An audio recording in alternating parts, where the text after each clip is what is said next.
O Japão é muito menor do que a China, não tem recursos naturais e é claramente o parceiro júnior em sua aliança com os Estados Unidos.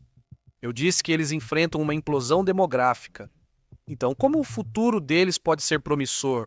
O mercado de ações japonês atingiu novamente os recordes dos anos 1990, antes da bolha de ativos.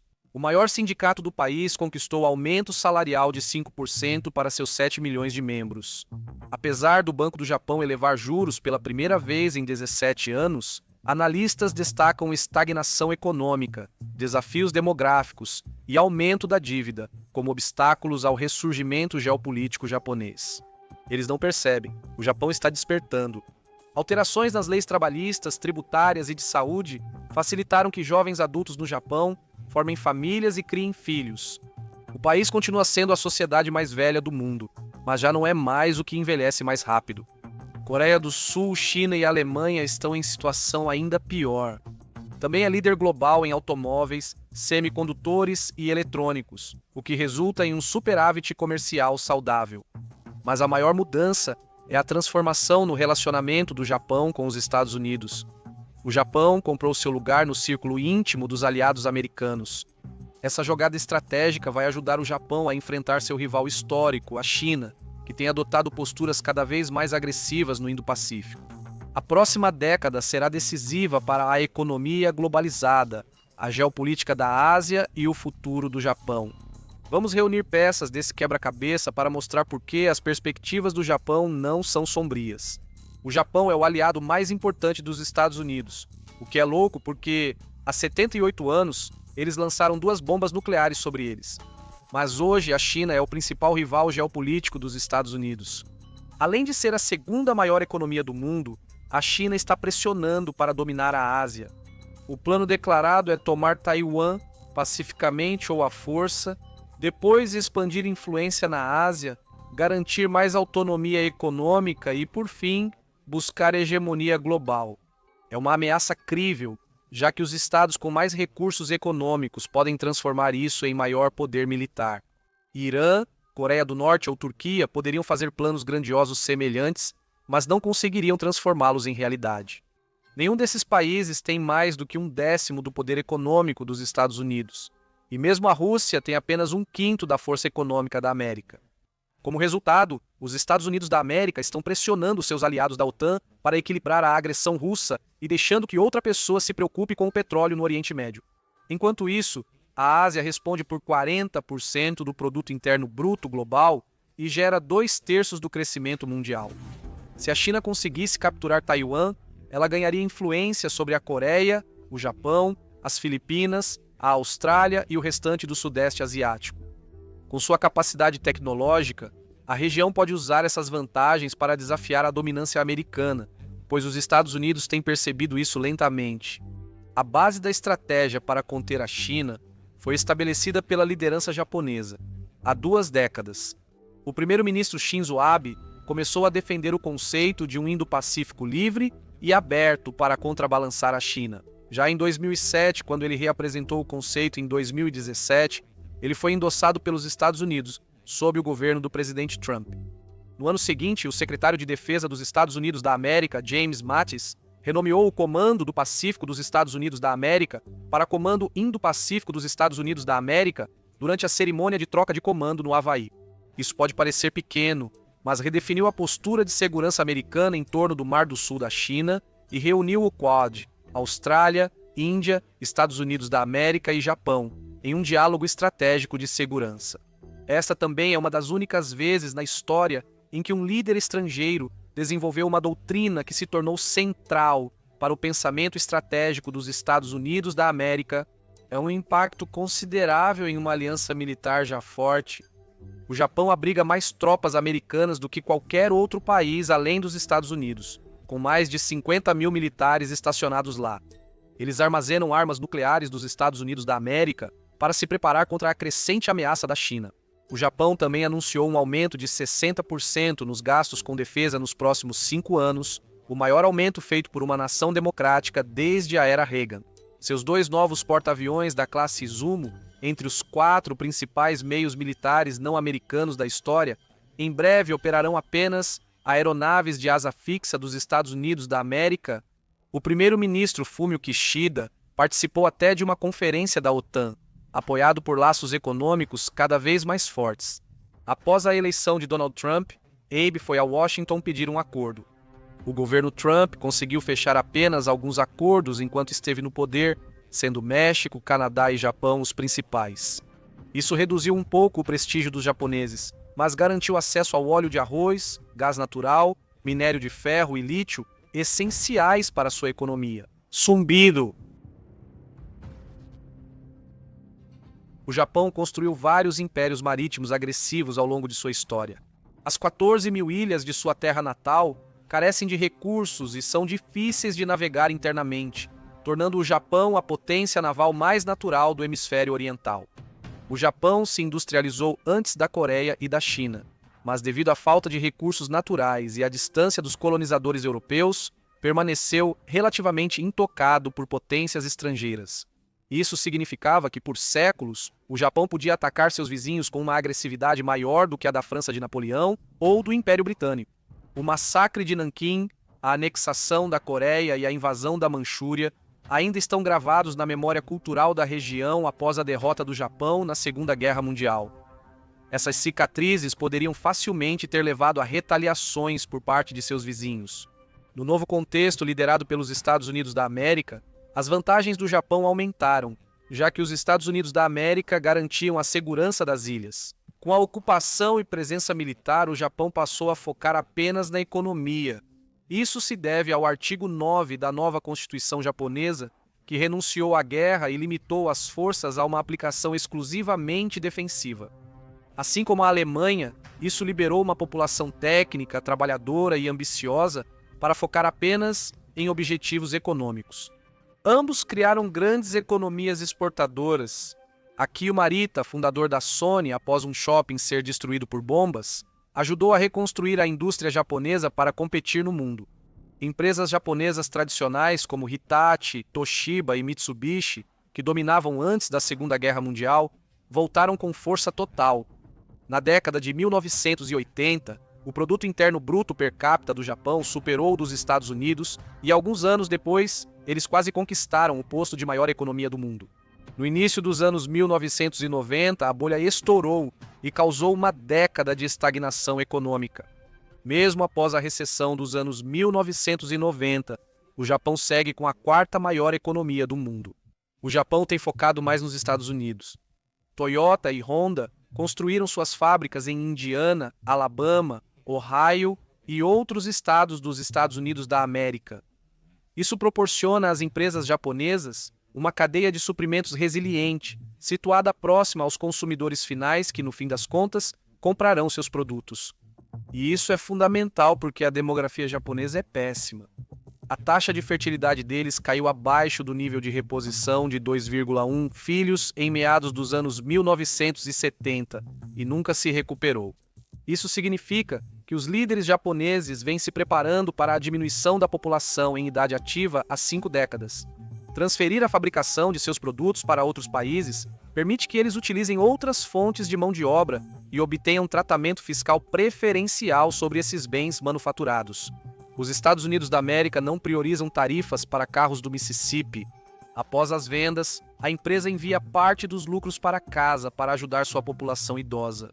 Isso não resolve completamente o problema demográfico, mas o Japão teve muito tempo para se preparar e o privilégio de começar seus preparativos como uma nação rica. Antes de falarmos dessas medidas, vamos discutir por que não estão tendo muitos bebês. As ilhas japonesas são muito montanhosas, com 80% do território inabitável e 111 vulcões. Como resultado, é o país mais densamente povoado do mundo e o quinto mais urbanizado. Todos vivem apertados em apartamentos e condomínios, sem subúrbios. Imagina criar 3 crianças pequenas em um condomínio? Em várias culturas, urbanização e industrialização diminuem o número de filhos, e o Japão fez isso de forma intensa antes dos demais países. A população do Japão diminui desde 2010 e a taxa de fertilidade segue bem abaixo da reposição, com menos de 1,4 filho por mulher. A economia deles é ainda mais pressionada pelo aumento da proporção de idosos. Com uma idade média de 49 anos, 30% da população já passou da idade de aposentadoria. Essas pessoas recebem pensões, usam serviços sociais e não contribuem para os impostos. E ao contrário do Ocidente, o Japão não é particularmente aberto à imigração. A língua e a cultura do Japão são difíceis para estrangeiros aprenderem. Eles também valorizam muito a homogeneidade cultural e a harmonia social. Por isso, há uma preocupação de que a imigração em grande escala possa atrapalhar isso e causar tensão social. Embora haja alguns coreanos, vietnamitas e chineses que imigraram para o Japão, as taxas de entrada são muito menores do que nos países ocidentais. Considerando tudo isso, é incrível que o Japão mantenha sua importância global. As últimas 3 décadas mostraram que eles mantêm os ganhos econômicos obtidos com uma demografia mais saudável. Enquanto o resto do mundo luta para digerir a globalização, o Japão vem se preparando há décadas para um mundo que está se tornando mais regional. E no leste asiático, há outras 3 entidades importantes: os Estados Unidos, a China e a Coreia. A Coreia compartilha muitas características com o Japão: uma economia voltada para exportação, falta de recursos domésticos, uma sociedade altamente urbanizada e uma taxa de natalidade baixíssima. Eles vendem grandes quantidades de bens e serviços para os Estados Unidos da América e para a China. Ambos abrigam bases militares dos Estados Unidos e seriam alvo de maior agressão chinesa se os Estados Unidos da América recuassem da região. Eles estão entre os maiores construtores navais do mundo desde a Segunda Guerra Mundial. A construção naval japonesa foi essencial para a recuperação econômica do país. Estaleiros japoneses adotaram rapidamente novas tecnologias e métodos eficientes, aumentando produção e participação no mercado global. Nos anos 1960, o Japão tornou-se líder mundial em construção naval, posição mantida até o início dos anos 2000, quando foi superado pela Coreia do Sul. Desde 2010, quando ultrapassou a Coreia do Sul, a China mantém a liderança. Os construtores navais japoneses ainda produzem grande tonelagem e têm rica história em embarcações oceânicas. Isso é essencial para o quadro geopolítico global à medida que a China aumenta o tamanho de sua marinha. No início dos anos 2000, a Marinha da República Popular da China tinha cerca de 37 embarcações. Hoje possuem 350 embarcações. O par de porta-aviões de águas profundas, classe Izuma do Japão, está ativo desde 2017 e agora opera regularmente com as frotas dos Estados Unidos da América. Enquanto isso, a Marinha Sul-Coreana segue restrita à península, focada na defesa do Mar Amarelo, Estreito da Coreia e Mar do Japão. Os 3 países também são potências na indústria de semicondutores. Enquanto Taiwan possui fábricas de fabricação líderes do setor, a Coreia conta com a Samsung e a China com a Semiconductor Manufacturing International Corporation e a Huawei. Enquanto o Japão abriu uma fábrica local de semicondutores em uma joint venture com a TSMC e está construindo outra, empresas como Nikon e Tokyo Electron focam mais na cadeia de suprimentos de semicondutores. Em 2022, o Japão aderiu às sanções dos Estados Unidos da América para restringir a indústria de semicondutores da China. Enquanto negociava com os Estados Unidos da América, a Coreia do Sul permitiu que a Samsung vendesse o máximo de semicondutores avançados para a China, enquanto ainda era permitido. O contraste entre esses 2 aliados nominais dos Estados Unidos faz com que eles adotem posturas muito diferentes em relação ao maior dominó geopolítico da região.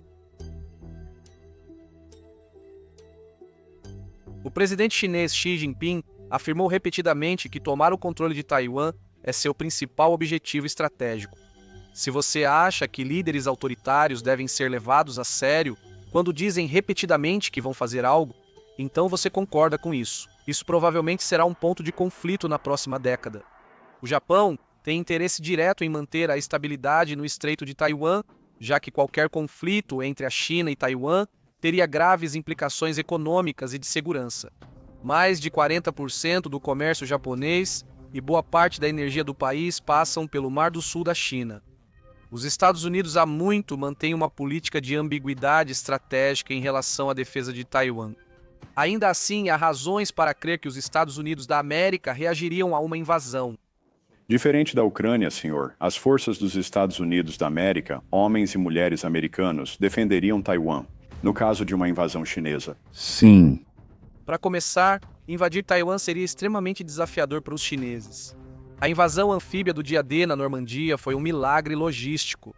Mesmo assim, uma invasão de Taiwan cruzaria um corpo d'água maior, com marés mais fortes, focando em menos e mais definidos pontos de desembarque.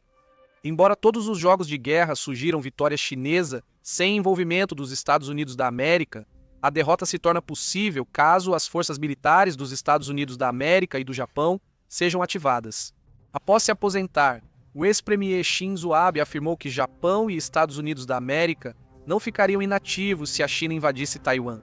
A China sabe do potencial de intervenção dos Estados Unidos da América e pode cogitar um ataque preventivo a alvos americanos na região antes de invadir Taiwan.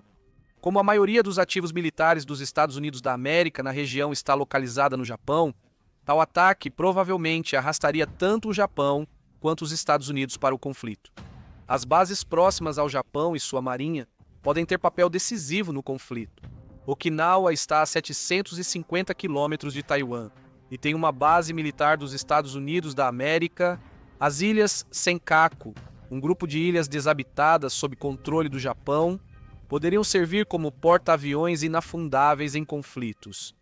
Essas posições defensivas ao norte de Taiwan poderiam retardar o avanço das forças militares chinesas e tirar do Partido Comunista Chinês uma vitória decisiva. Sem um ponto de parada natural, você poderia esperar sanções econômicas, e os Estados Unidos, o Japão ou a Índia poderiam potencialmente fechar o Estreito de Malaca, um ponto de estrangulamento crítico por onde passa uma parte significativa das importações de energia e do comércio da China. Uma ação dessas prejudicaria gravemente a economia da China e dificultaria sua capacidade de sustentar um conflito prolongado.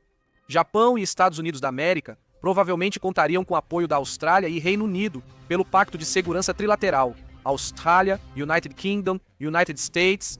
Embora eu espere que a liderança chinesa seja sensata o suficiente para evitar um ato de agressão como esse, estou cada vez mais cético quanto a essa prudência. Fiz um vídeo explicando por que acredito que uma invasão está cada vez mais provável. O link está abaixo. No vídeo recente sobre a economia chinesa, mostramos que a China é a maior importadora de energia do mundo, por ampla margem. Eles importam mais de 10 milhões de barris de petróleo bruto por dia, mais que os Estados Unidos da América e a Índia juntos. O Japão é o quarto maior importador de petróleo, terceiro em carvão e líder em gás natural liquefeito. Isso é incrível, já que o Japão tem população bem menor que Índia, China e Estados Unidos da América, os outros grandes importadores. A questão da próxima década é: de onde virão esses recursos? A América do Norte pode fornecer ao Japão de 1 a 2 milhões de barris diários de petróleo e combustíveis, mas isso não cobre toda a demanda. Americanos também podem compartilhar bilhões de pés cúbicos em exportações de gás natural. Isso ainda não será suficiente. O Japão precisará garantir sozinho o restante de seu portfólio energético. Um bom começo seria deixar o desastre de Fukushima no passado e reiniciar seus programas de energia nuclear. Antes de Fukushima, em 2011, a energia nuclear gerava cerca de 30% da eletricidade do Japão. Mas depois do derretimento, a maioria dos reatores foi desligada e, em 2023, apenas alguns foram reativados. O governo quer elevar a energia nuclear para 20% até 2030, o que representaria grande avanço. Mas para o restante de seu portfólio energético, o Japão talvez tenha que voltar a ser uma potência militar expedicionária. Se a questão de Taiwan for resolvida, o próximo alvo militar do Japão pode ser a ilha Sokan. Ela está perto da costa da ilha mais ao norte do Japão, Hokkaido, ficando totalmente ao alcance do poder naval e aéreo japonês. Embora atualmente esteja sob controle da Rússia, Sakhalina já foi reivindicada tanto pela Rússia quanto pelo Japão ao longo dos séculos XIX e XX. Em 1905, após a Guerra Russo-Japonesa, a ilha foi dividida e o sul de Sakhalina ficou com o Japão. A Rússia controla toda a ilha desde que tomou a parte japonesa nos últimos dias da Segunda Guerra Mundial. Com o declínio demográfico, a Rússia foca principalmente na Europa Oriental e Ásia Central, que apresentam riscos existenciais maiores. Para o Japão, Moscou está a 8.000 quilômetros de distância e não é uma relação essencial. Controlar Sakhalina daria ao Japão 300.000 barris diários de petróleo e 3 bilhões de pés cúbicos de gás natural. Empresas japonesas construíram a infraestrutura, permitindo manter a produção de energia offshore ativa. Se isso parece improvável, lembre-se que Japão e Rússia nunca assinaram um armistício após a Segunda Guerra Mundial. Tecnicamente, eles já estão em guerra. Este vídeo demorou para ser feito. Se aprendeu algo, deixe um like. Confira outros vídeos parecidos no canal